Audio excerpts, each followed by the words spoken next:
Today, I want to talk to you about times when grief or sadness or mourning is better than being happy. 1 Corinthians chapter 5 introduces this idea to it. Let me read that verse to you. And you are puffed up and have not rather mourned that he who has done this deed might be taken away from among you. There were a lot of problems among the Christians of Corinth. Some of the problems were mental, so to speak, in the sense that they were problems in wrong thinking. Many of the Corinthians had wrong ideas about God's power, God's work, and God's servants. But the Corinthians didn't only have problems in how they thought, they also had problems with what they did. They had both, if you want to say, mental and moral problems. They had wrong things in how they thought and in what they did. But in some sense, the two were connected. Their moral problems came because they did not think rightly about God and about his world. In 1 Corinthians chapter 5, the problem was sexual immorality. Verse 1 explains that someone counted among the Christians of Corinth, somebody part of their congregation, openly lived in an ongoing sexual relationship, either as married or living together, with his stepmother. The woman involved wasn't a believer because Paul didn't address her at all. Paul said that they must take this man away from among the church.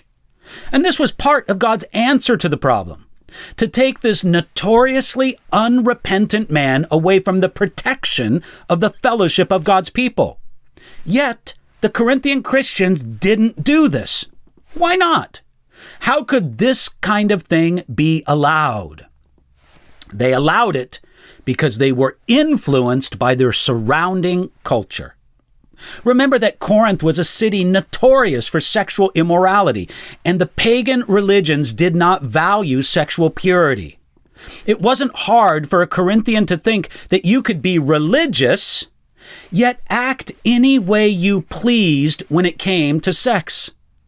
Greek culture very matter-of-factly said things like this: mistresses we keep for the sake of pleasure, concubines for the daily care of the body, but wives to bear us legitimate children. You see, the Corinthian Christians allowed this because they didn't know or they didn't apply the scriptures. Scriptures such as Leviticus chapter 18, verse 8, which absolutely forbids a man to have sex with his stepmother. More than anything, they allowed it in the name of tolerance. The Corinthian Christians said to themselves, "Look how loving we are. We accept this brother just as he is. Look at how open-minded we are." In fact, the Corinthian Christians were proud. The term Paul uses is puffed up over their acceptance of this man. They thought that it said something good about them. Instead of glorying, they should have grieved, both for the man and over what God wanted them to do with the man. That is, put him out of the church until he repented. Generally, Christians are to be a tolerant people. In the broader world, we should love even those who are enemies to the Christian faith. Jesus said that specifically in Matthew chapter 5, verse 44.